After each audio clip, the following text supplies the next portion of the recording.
Assalamualaikum warahmatullahi wabarakatuh.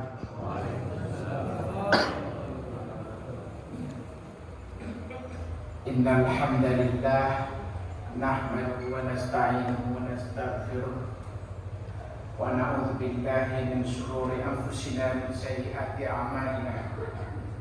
May yahdihillahu fala mudilla lahu wa may yudlil fala hadiya lahu. Asyhadu an la ilaha illallah wahdahu la syarika lahu wa asyhadu anna Muhammadan abduhu wa rasuluh. Allahumma shalli wa sallim ala Muhammad wa ala alihi wa sahbihi ajma'in. Amma ba'd. Syukur alhamdulillah kita panjatkan kehadirat Allah Subhanahu wa taala, karena pada pagi hari yang baik ini Allah memberikan kesempatan kepada kita untuk bisa hadir di masjid kebanggaan kita bersama ini, Masjid Al-Islah di Petamburan 3, di tengah-tengah perkampungan kita. Allah memberikan waktu dan kesempatan kepada kita untuk hadir di sini. Mudah-mudahan dengan diawali zikir tadi, ala bidzikrillah tatma'innul qulub, dengan mengingat Allah dan berzikir, maka hati kita akan tenang, akan nikmat. Luar biasa pada bapak-bapak dan ibu. Ada ibu? Ada. Yang dipimpin sama Ustaz kita untuk berzikir di subuh-subuh ketika orang-orang masih tidur ini, bapak-bapaknya dan sama ibu-ibu luar biasa. Karena seperti yang diperintahkan oleh Rasulullah kepada kita. Karena suatu ketika Rasul juga pernah marah kepada orang-orang Islam yang tidak hadir di masjid di waktu subuh. Bahkan Rasul pernah ingin membakar rumah mereka yang tidak hadir di masjid itu. Tapi bapak-bapak dan ibu di sini luar biasa. Saat kita juga banyak, kita hadir di masjid ini, alhamdulillah luar biasa. Pada kesempatan singkat ini, saya dimintakan sama takmir kita dari sini, Pak Hasan, bersama takmir-takmir yang lainnya yang kita hormati, yang kita banggakan bersama-sama, karena mereka para takmir inilah yang memanage, mengurus masjid kita ini sehingga makin hari makin bagus. Saya lihat, saya tinggal di tahun tahun 94, saya tinggal di depan kelurahan. Kalau dibanding dengan dulu itu luar biasa. Ini perkembangan masih kita udah beratus-ratus% ya Ustaz. Inilah berkat takmir kita yang didukung juga oleh Bapak dan Ibu sebagai jemaah di sini. Pada kesempatan ini saya akan mengupas sedikit tentang bagaimana tuntunan daripada Islam seperti yang diminta kepada saya dalam memilih pemimpin. Tuntunan Islam dalam memilih pemimpin. Ternyata Al-Quran, Bapak dan Ibu, memberikan tuntunan yang luar biasa kepada kita. Para ulama-ulama kita terdahulu juga telah menulisnya. Ada Al-Ahkam Sultaniyah. Nah, ini khusus nih menulis, membahas tentang siasah, tentang kepemimpinan, tentang politik, tentang negara, tentang daulah, tentang provinsi, tentang bagaimana menyusun struktur sebuah negara dan bangsa ini.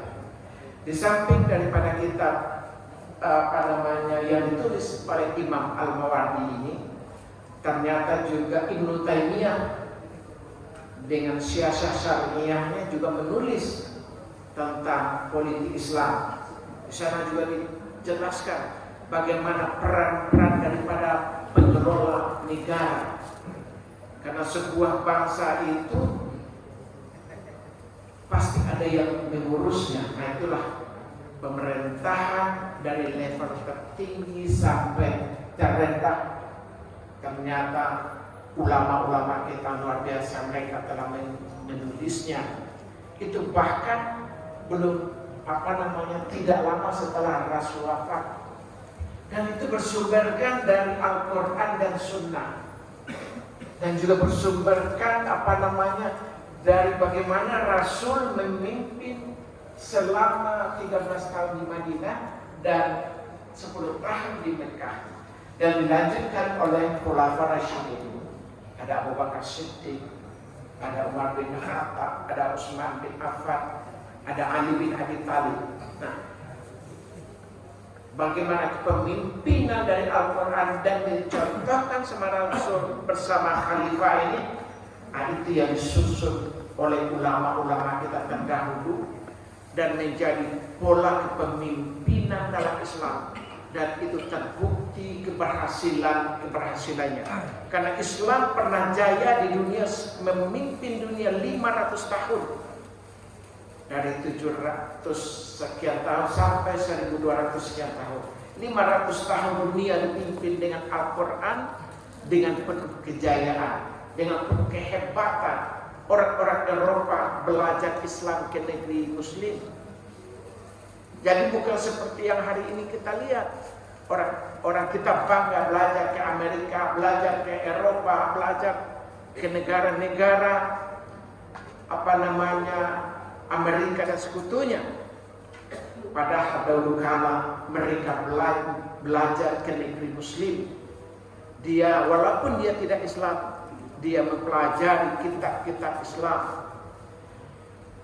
Saya akan bacakan dua ayat dari Al-Quran. A'udzubillahi minasyaitonir rajim.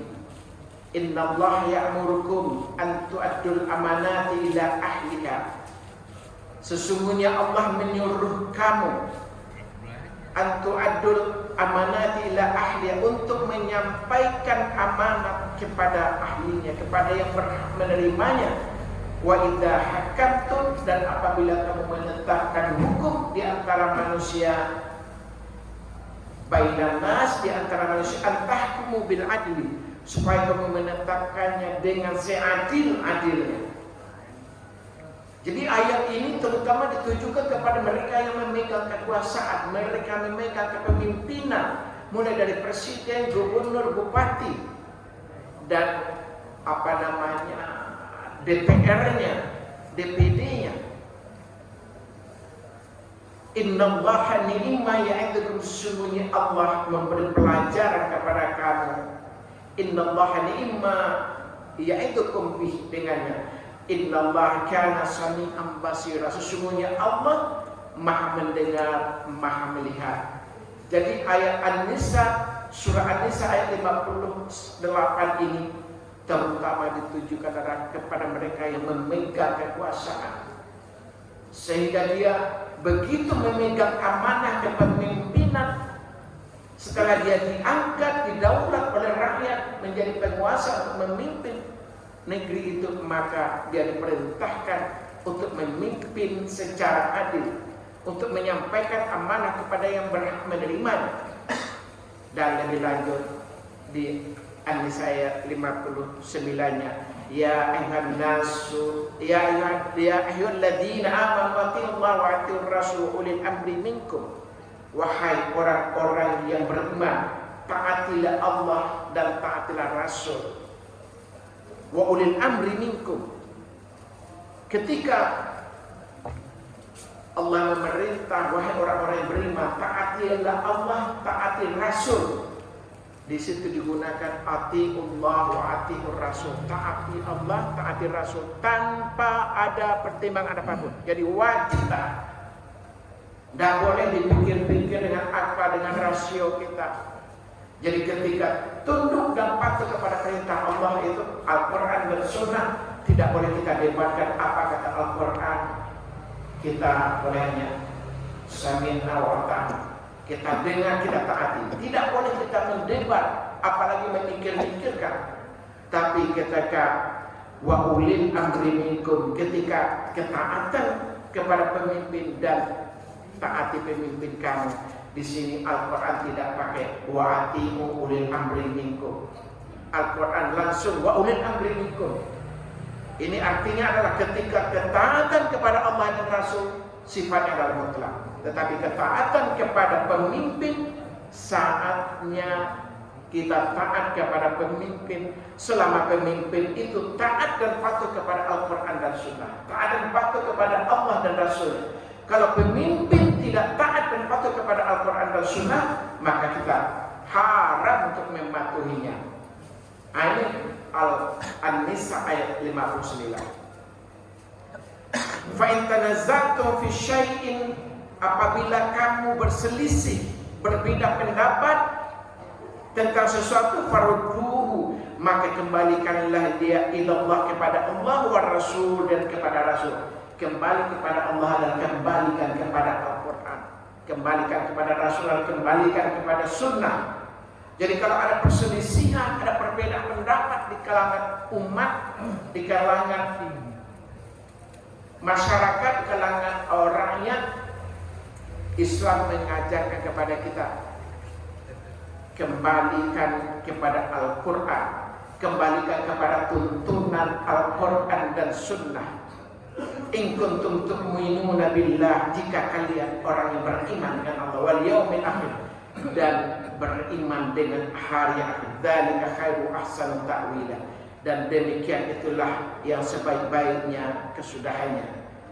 Jadi kalau kita orang-orang yang beriman, maka kepatuhan kepada Al-Quran dan Sunnah adalah kepatuhan yang mutlak, tanpa pendebat, tanpa lain-lain. Apa kata Al-Quran kita patuhi, kita ikuti. Tetapi kepatuhan kita kepada para pemimpin, kita patuh taat kepada dia selama dia memimpin sesuai dengan Al-Quran dan Sunnah. Inilah yang diajarkan oleh An-Nisa ayat 58 dan 59.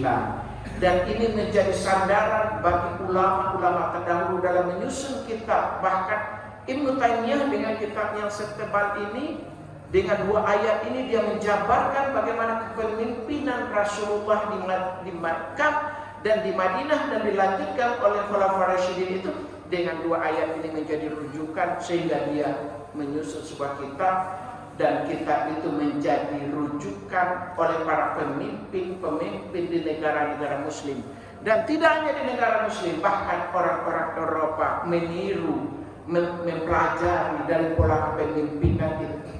Jadi tidak lama setelah Rasulullah wafat itu, sistem susunan di pemerintahan itu ada gubernur, ada para menteri, ada pengadilan, ada angkatan perang. Seperti struktur bangsa dan negara kita hari ini, itu justru mereka adalah mempelajari dari negeri Muslim. Dan ini mungkin yang hilang dari pandangan kita, seolah-olah ilmunya dari Barat, padahal ilmunya dari Islam, dari negeri Muslim, yang ditulis juga oleh ulama-ulama Muslim kita. Itu Bapak dan Ibu. Lebih lanjut, saya menyampaikan terkait dengan kepemimpinan ini. Alim ulama kita juga, kalau mereka mengkaji sendiri dari Al-Quran dan Sunnah, tiap-tiap kita dibiarkan untuk mencarinya sendiri, tentu akan kita punya keterbatasan. Jadi untuk memudahkan itu, maka ulama kita yang dipelopori MUI Pusat, karena saya sebelum saya lanjutkan, saya memperkenalkan diri dulu, tadi saya kelupaan. Saya Fikri Bareno, warga Petamburan 4, depan SD Negeri di seberang Puskesmas, saya tinggal Bapak dan Ibu. Saya di Majelis Ulama Indonesia Pusat sebelum tahun 2000. Jadi saya udah 25 tahun di MUI Pusat, sampai hari ini saya di MUI Pusat. Tahun 2017 kemarin kita menyelenggarakan Kongres Ekonomi Umat, karena pada waktu itu saya berada di bidang ekonominya. Alhamdulillah dengan Pak Presiden Joko Widodo dan Wapresnya waktu itu Pak Yusuf Kalla, mereka yang hadir membuka dan menutup Pak Yusuf Kalla, dan melahirkan satu konsep bagi bangsa dan negara kita, arus baru ekonomi Indonesia. Dan kita berikan masukan kepada Presiden dalam penyelenggaraan negara agar ada pemerataan ekonomi agar ekonomi ini tidak dikuasai sama orang-orang yang kuat saja. Bagaimana UKM kita, masyarakat kita secara keseluruhan biar bisa mendapat kue ekonomi ini. Nah, ini akhirnya, tapi ya tidak semua daripada hasil daripada yang kita kongreskan itu bisa dilaksanakan, termasuk juga bagaimana mendistribusikan aset bangsa ini. Karena ada satu orang konglomerat, satu orang menguasai tanah 5 juta hektar. Ini kita sampaikan langsung ke Pak Presiden waktu itu, Pak, bahwa ada ketimpangan. Rakyat kita untuk mendapatkan tanah 100-200 meter susah. Sementara ada orang-orang tertentu dengan diberikan hak kelola tanah, mereka satu orang bisa menguasai 5 juta hektar. Itu seluas Pulau Jawa, Bapak dan Ibu. Itu satu orang. Kita sampaikan, akhirnya direspon baik sama Pak Presiden, katanya akan menarik tanah-tanah yang dikuasai sama yang pemilih HPH itu dan akan diberikan kepada ormas-ormas Islam, pesantren dan lain-lain.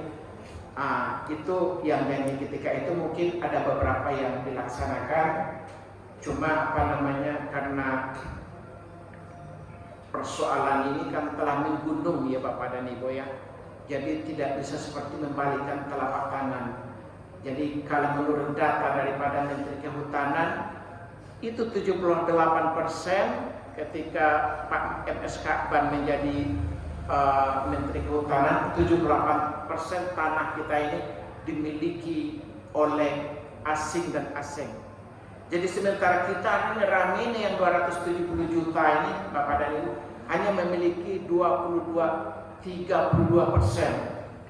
itulah kondisi. Makanya kalau kita rakyat ini untuk memperoleh tanah 100-200 meter berjuang seumur hidup kita.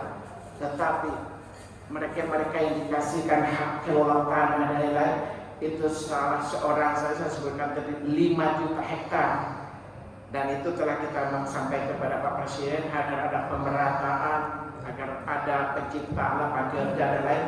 Segala macam lah kita dimasukkan. Ya selanjutnya kan itu tugas pemerintah yang untuk melaksanakan. Bapak dan Ibu yang dimuliakan oleh Allah, kemudian saya alumni dari Jamiatul Khair dari Tanah Abang. Kan kita semua tahu ya, Jamiatul Khair tahun 79 saya masuk, 82 saya selesai itu saya masuk Universitas Islam Jakarta, tahun 87 saya selesai, kemudian saya lanjutkan lagi di Institut Wira Swasta Indonesia, Magister Manajemennya S2-nya. Kemudian saya lanjut lagi karena dasar saya dulu kan adalah dari Sanawiyah Aliyah kan. Jadi saya lanjut lagi kepada ilmu agamanya di Perguruan Tinggi Ilmu Al-Quran. Itu kira-kira latar belakang saya. Makanya saya aktifnya di dunia dakwah, tapi di samping berdakwah itu karena Rasul memerintahkan kepada kita bagaimana kemuliaan al-yadul ulya khairun min yadus sufla, maka Rasul juga mencontohkan dari muda dia telah berdagang. Akhirnya saya juga sejak tahun 79 itu saya juga sudah berdagang di Tanah Abang, mulai dari kaki lima dan akhirnya saya di Tanah Abang, kemudian di Tamrin City. Jadi saya di dunia dakwah dan juga di dunia bisnis dan perdagangan. Ya perdagangan di bidang garmen dan di bidang properti. Itu kira-kira tentang saya. Dan saya awal tinggal di Jakarta di depan Bidan IPI, depan Tambor Gang Ramli namanya ya Bapak dan Ibu ya.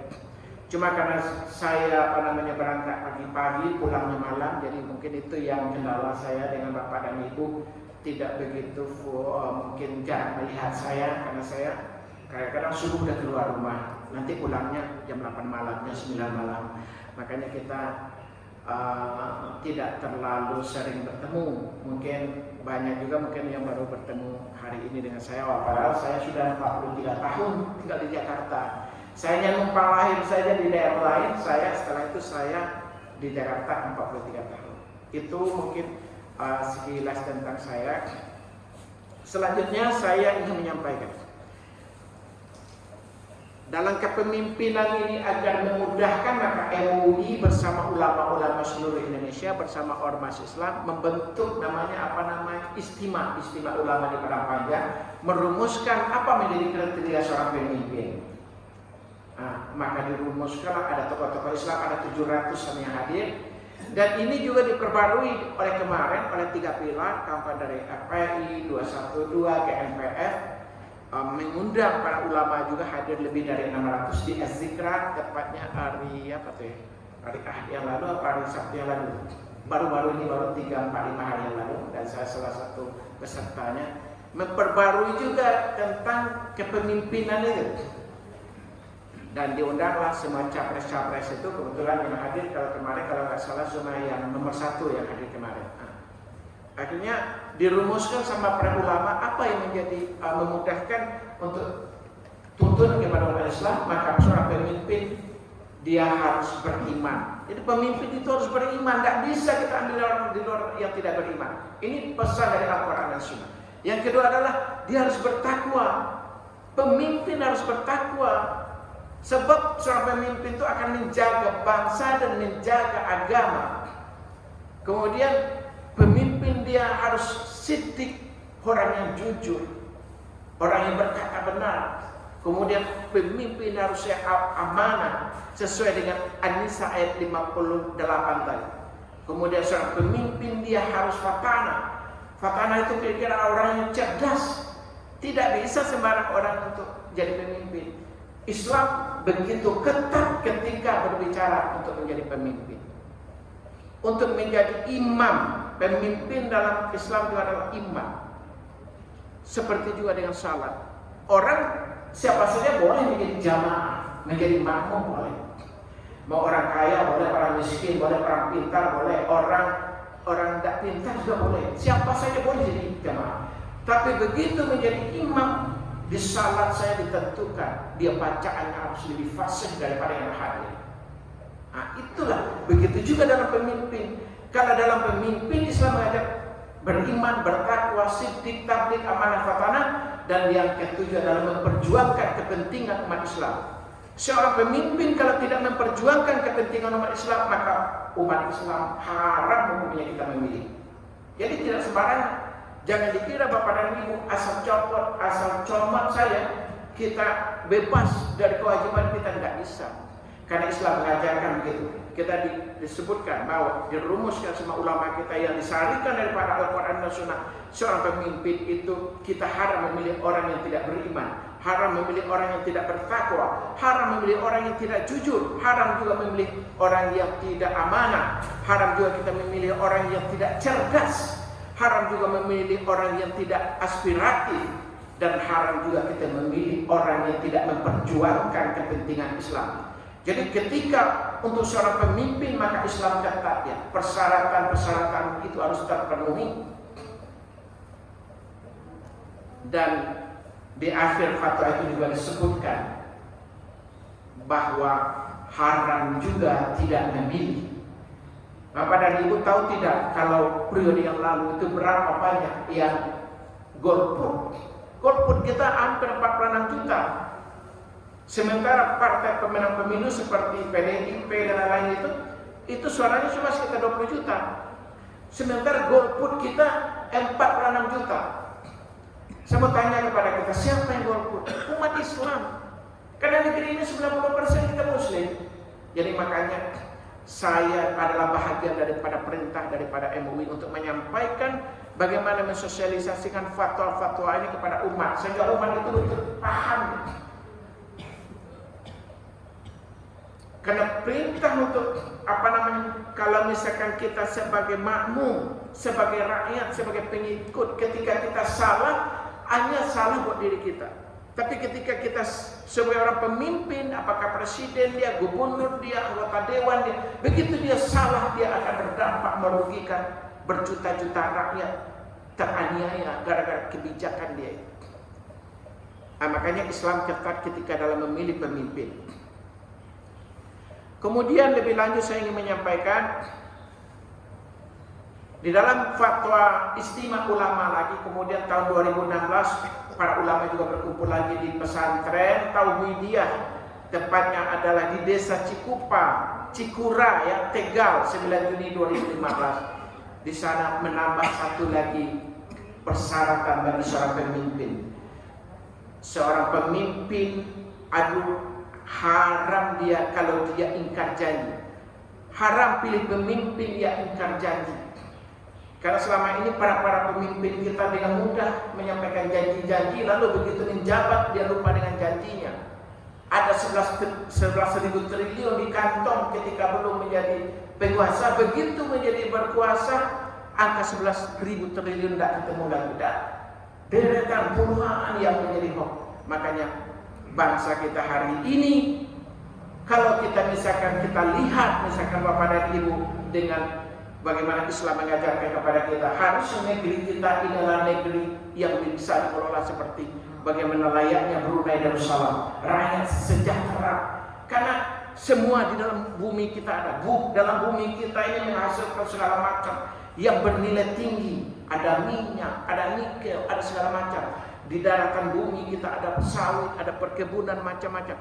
Bahkan di lautan kita itu juga menghasilkan luar biasa. Tetapi dengan hasil bumi, laut dan udaranya, justru kita menjadi bangsa yang termiskin.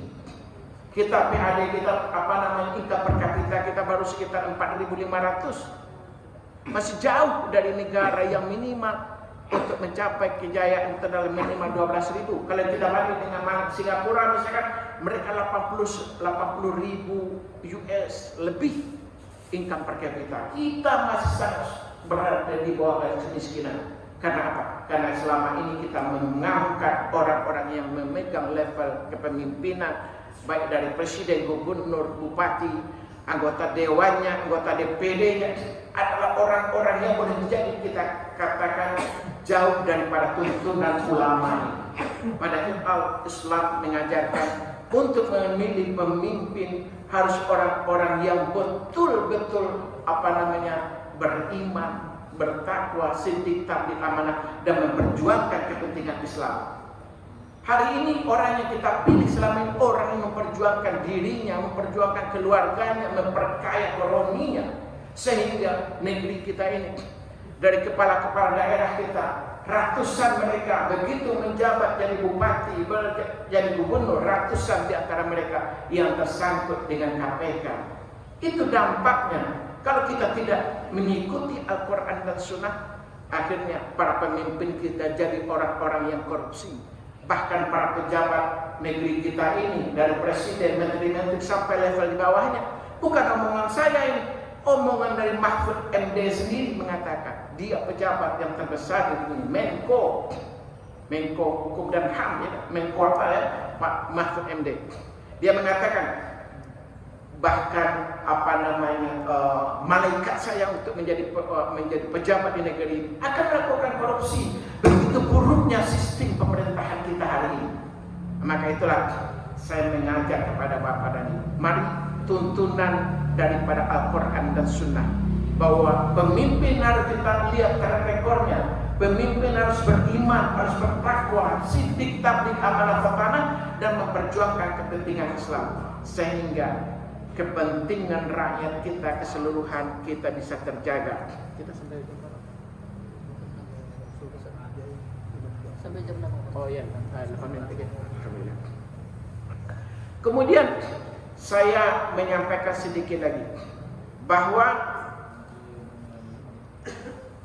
seorang pemimpin itu Allah Rasul memberikan penghargaan yang tinggi kepada pemimpin. Begitu pentingnya seorang pemimpin, al-imamun adil. 7 golongan yang akan dinaungi oleh Allah di hari yang tidak ada naung kecuali ada naungannya adalah al-imamun adil. Jadi ketika pemimpin dia berlaku adil, tidak mengkorup dia, tidak merampok harta rakyat dia, tidak memberkahi diri dan keluarga dia, maka dia menjadi orang yang dilindungi Allah ketika tidak ada lindungan.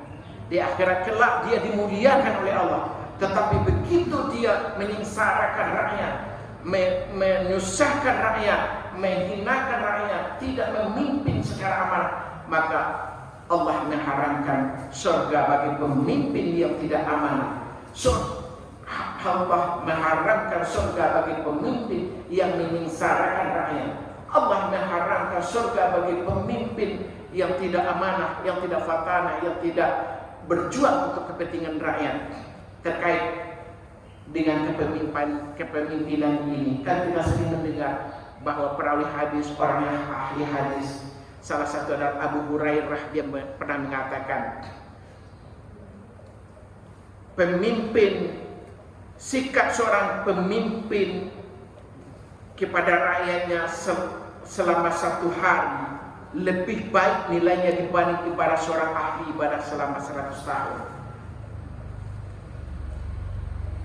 Abu Hurairah hasil kajian dia dari Al-Quran dan Sunnah, makanya dia menyimpulkan bahwa seorang pemimpin yang berpihak kepada rakyat, yang bekerja secara keadilan, yang amanah, maka cara dia memimpin seperti itu dia lebih baik daripada orang yang beribadah 100 tahun.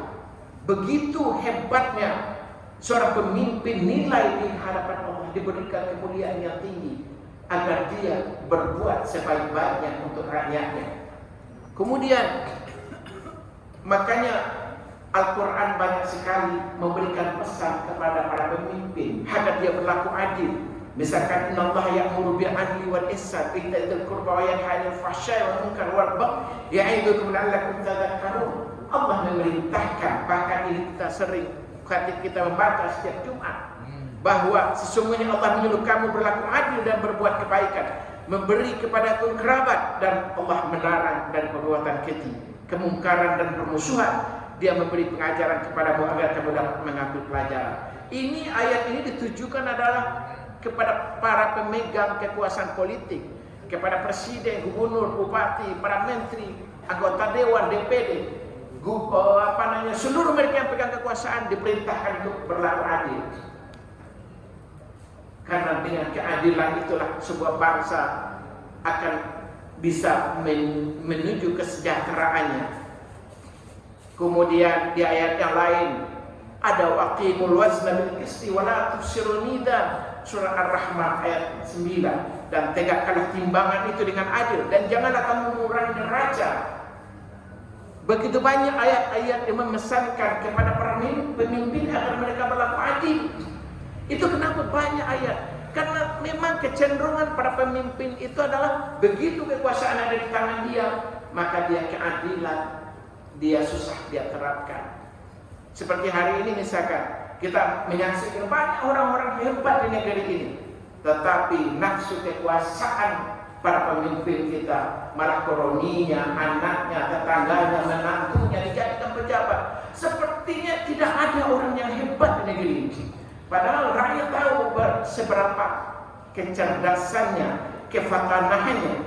Kalau kita rujuk dengan persyaratan pemimpin, beriman, bertakwa, siddiq, tabligh, amanah, fatanah, dan memperjuangkan kepentingan Islam, dia lolos mereka itu. Tapi karena kekuasaan dia pegang, maka dia bernafsu untuk meloloskan nepotismenya, anak, menantu, keluarga, semua mau dijadikan untuk menjadi pemimpin di tengah bangsa ini. Nah, inilah menurut saya yang perlu rakyat kita ini, memang kita perlu hak kita sama. Ada seorang presiden, ada kita rakyat jelata, kita sama di mata hukum.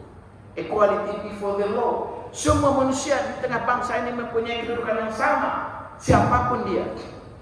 Jadi, dan kita juga punya hak bicara, dijamin oleh undang-undang, dijamin oleh konstitusi negara. Jadi tidak ada yang salah kalau ada rakyat biasa mengingatkan keteledoran para pemimpin. Tidak ada. Dan itu memang dijamin oleh undang-undang. Konstitusi menjamin kita. Apa yang yang perlu kita berikan, kita nasihatkan kepada para pemimpin, itu tugas orang mengetahui. Maka saya tidak hanya bertausiah kepada bapak dan ibu, saya sampai kepada presiden disampaikan persoalan ini. Karena kita di Majelis Ulama Indonesia, kita kan bisa punya hak memberikan persoalan bangsa ini sampai kepada penguasa yang tinggi. Kemudian lebih lanjut saya ingin menyampaikan begitu pentingnya seorang pemimpin kalau kita ketika Rasulullah wafat, Bapak dan Ibu, Rasulullah SAW tidak langsung dimakamkan. Ini artinya apa? Pemimpin sangat penting, pelanjut dari risalah itu. Akhirnya pemimpin Rasulullah itu dicari dulu penggantinya. Kemudian bermusyawarah Muhajirin dan Ansar, maka dapatlah pemimpin. Sudah masuk atau surga? Udah? Oke, kalau gitu kita akhirin. Sebelum mungkin 1 menit lagi saya akhirin. Itulah pentingnya pemimpin. Jadi ini saya sampaikan kepada kita bersama. Mari, ini adalah tahun politik. Di masjid kita dilarang kampanye politik. Tapi seperti tausiah saya hari ini mencerdaskan umat di bidang politik, ini adalah jaminan konstitusi pasal 29 ayat 1 dan 2 dan juga Pancasila ayat 1-nya. Jadi bukan kampanye politik, tapi ini adalah pencerdasan di bidang siasatnya, di bidang politik. Karena politik adalah ajaran daripada Islam. Ajaran Islam itu dijamin undang-undang untuk disampaikan kepada seluruh warga bangsa yang 270 juta ini. Mungkin itu yang dapat saya sampaikan karena ini sudah masuk waktu suruh kita. Kita akhiri, mudah-mudahan kita mendapat di seluruh level pemimpin sesuai dengan yang diamanahkan oleh Al-Quran. Baik para presiden kita, para menteri kita, wakil presiden kita, begitu juga gubernur kita, bupati kita, dan anggota dewan kita, DPD kita, biar kita mendapatkan orang-orang yang sesuai dengan tuntunan Al-Quran dan Sunnah. Saya akhiri dengan wabillahi taufiq wal hidayah, dengan doa kafaratul majlis. Subhanaka Allahumma wa bihamdika asyhadu an la ilaha illa anta astaghfiruka wa atubu ilaik. Mohon maaf atas segala kekurangan. Wabillahi taufiq wal hidayah. Assalamualaikum